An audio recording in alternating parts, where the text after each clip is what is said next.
बच्चों हम देख रहे हैं chemical reactions of organic compound. पिछले वीडियो में हमने एक रिएक्शन के बारे में चर्चा किया था, कंबशन। आज हम चर्चा करने वाले हैं दूसरी रिएक्शन पर। वो क्या है? वो है ऑक्सीडेशन यानी ऑक्सीकरण। अब ये ऑक्सीडेशन होता क्या है? हालांकि केमिस्ट्री का पहले चैप्टर में आप इसको पढ़ चुके हैं, लेकिन फिर से मैं आपको बता रहा हूं। जहां भी ऑक्सीजन ऐड हो जाए, कहीं पर आपको ऑक्सीजन जुड़ते हुए दिखे, उसे कहते हैं ऑक्सीडेशन। अब आप कहेंगे कि कंबशन में भी तो ऐसा ही होता है, वहां भी ऑक्सीजन की जरूरत होती है, वहां भी ऑक्सीजन जुड़ जाती है। हाँ, बिल्कुल सही है, दोनों में बहुत सिमिलरिटीज है, कंबशन और ऑक्सीडेशन।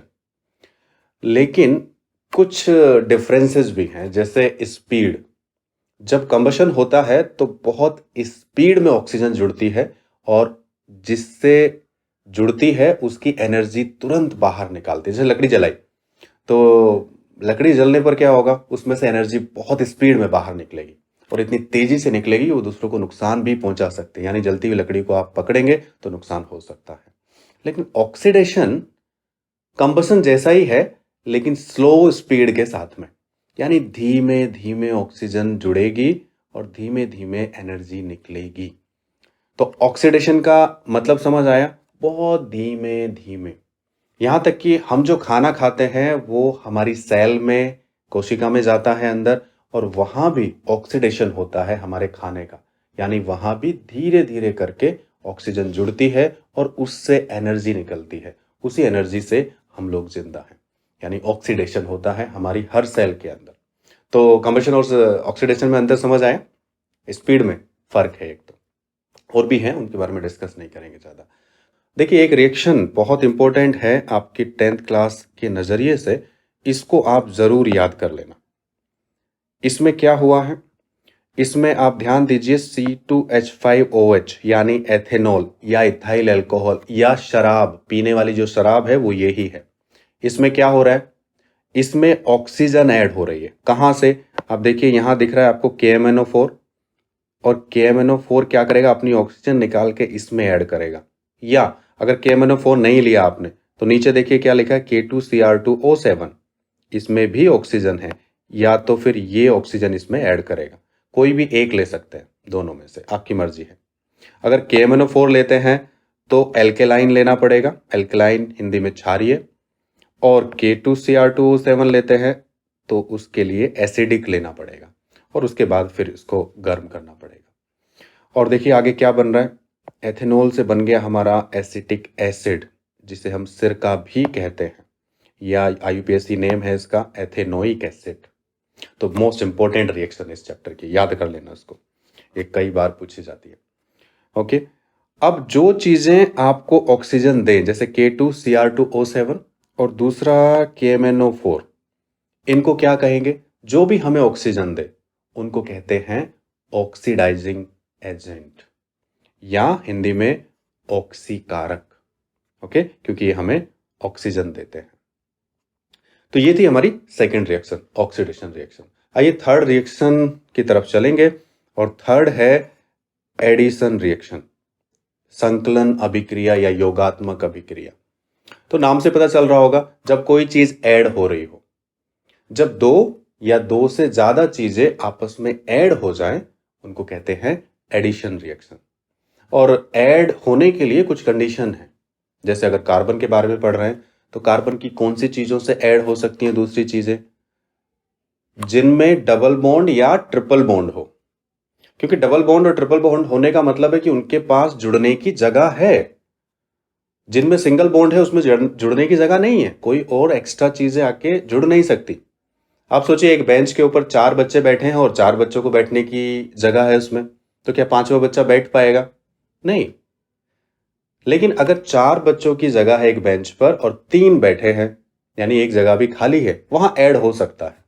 बिल्कुल ऐसे ही है, जो अनसैचुरेटेड हाइड्रोकार्बन होते हैं, यानी जिनमें डबल बॉन्ड या फिर ट्रिपल बॉन्ड होता है, उनमें कुछ चीज ऐड हो सकती है, और जब ऐड हो जाती है उसे कहते हैं एडिशन रिएक्शन। एक रिएक्शन देखिए जो आपके एनसीईआरटी में है। यहां मैंने एक डबल बॉन्ड वाला ऑर्गेनिक कंपाउंड लिया है, यहां ध्यान दीजिए, ये डबल बॉन्ड है इसके पास।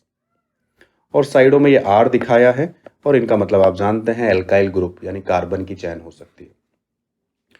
अब देखिए राइट साइड में हुआ क्या है, ये जो बीच में डबल बॉन्ड था इसका एक बॉन्ड टूट गया। देखो यहां पर सिर्फ एक ही बॉन्ड है और जब इसका एक बॉन्ड टूट गया तो कार्बन की वैलेंसी खाली हो जाएगी, इस कार्बन की भी और इसकी भी।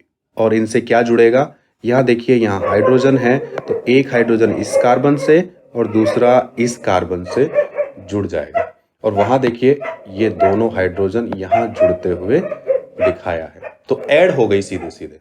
ओके, लेकिन ध्यान देने वाली बात है कि ये किसी चीज की प्रेजेंस में हो रही है। किसकी? Nickel, Ni। तो Ni को बोलते हैं निकिल, निकिल की प्रेजेंस में हो रही है।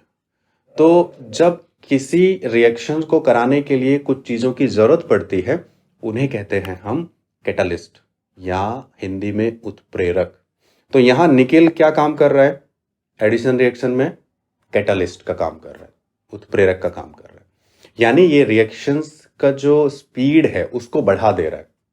रिएक्शंस को करा नहीं रहा है लेकिन स्पीड को बढ़ा दे रहा है।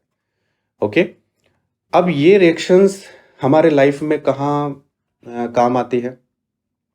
जितने भी वेजिटेबल ऑयल हैं, जैसे सरसों का तेल खाते हैं, सोयाबीन का खाते हैं, ऑलिव ऑयल खाते हैं, या जो भी आप तेल यूज करते हैं वो सब वेजिटेबल ऑयल्स हैं, यानी वेजिटेबल से निकाले जाते हैं, पेड़ पौधों से आते हैं।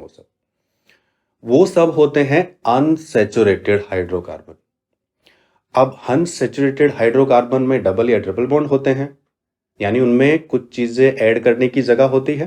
बिल्कुल सही है, जैसे अभी इस रिएक्शन में हमने देखा, यानी डबल बॉन्ड टूट सकता है और उसकी जगह खाली होगी, उससे कुछ जुड़ सकता है। और क्या खासकर जुड़ सकता है? हाइड्रोजन जुड़ सकता है।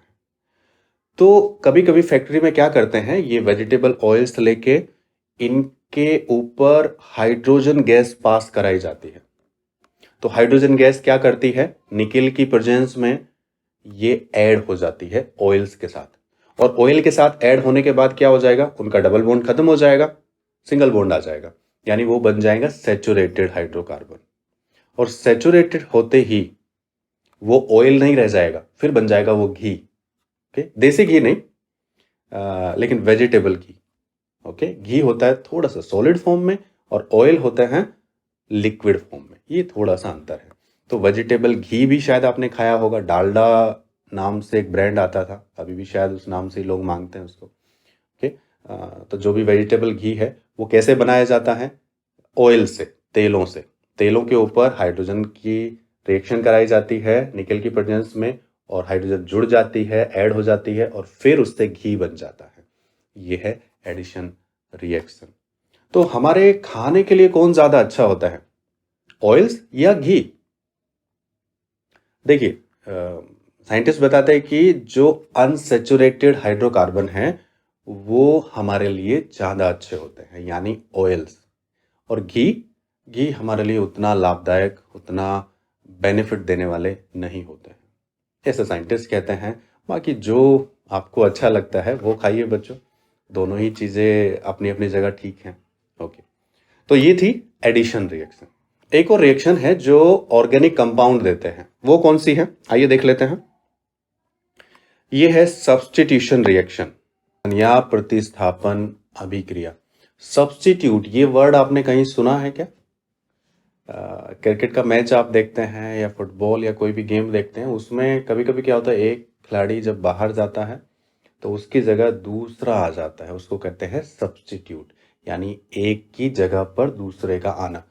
ये है सब्स्टिट्यूट या सब्स्टिट्यूशन।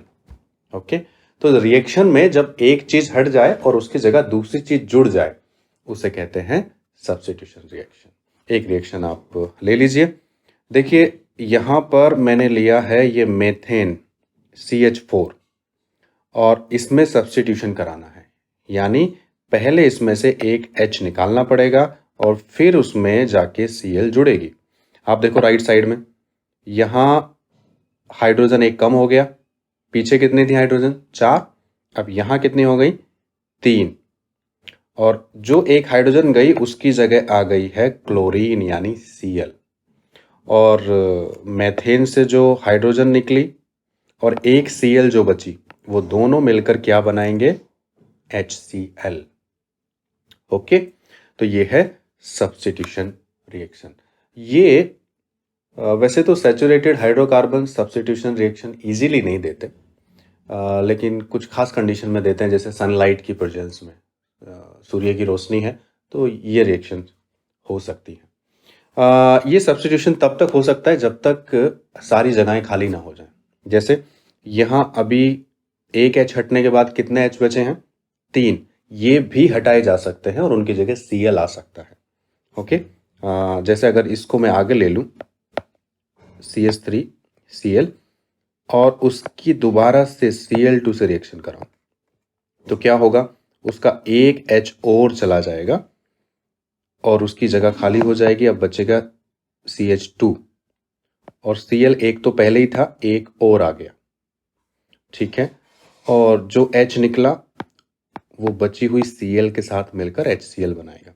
अभी भी 2 हाइड्रोजन बाकी हैं, ये भी हट सकते हैं। आगे ले लेते हैं हम उनको, CH2 Cl2, okay, CH2 Cl2, फिर से Cl2 से कराइए रिएक्शंस। ओके, अब 2 H में से एक H और जाएगा, फिर कितना बचेगा? CH Cl3, इसको हम क्लोरोफॉर्म भी कहते हैं, और जो H निकला वो Cl के साथ जाएगा। अभी भी एक H बाकी है यहाँ क्लोरोफॉर्म में, ये भी रिमूव हो सकता है, सब्स्टिट्यूट हो सकता है क्लोरीन के जरिए। देख लेते हैं, फिर से कराइए Cl2 से रिएक्शन, फिर यहाँ Cl के 4 आ जाएंगे एटम और H Cl के साथ जाएगा। ठीक है, तो देखिए धीरे धीरे करके वो चारों हाइड्रोजन हमने रिमूव कर दिए और यहाँ आ गया Cl। और शुरू में जो था हमारा, ये था मेथेन, तो मेथेन में से चारों रिमूव हो गए हैं हाइड्रोजन और Cl उसकी जगह आ गए हैं। तो ये है सब्स्टिट्यूशन रिएक्शन, बहुत इजी थी। तो चारों रिएक्शन बहुत ही इजी है बच्चों, आप इनको देख लीजिएगा फटाफट। इनमें से सबसे इम्पोर्टेंट जो रिएक्शन है वो है ऑक्सीडेशन वाली, उसको ज़रूर बोर्ड्स के नज़रिए से याद करके जाइएगा।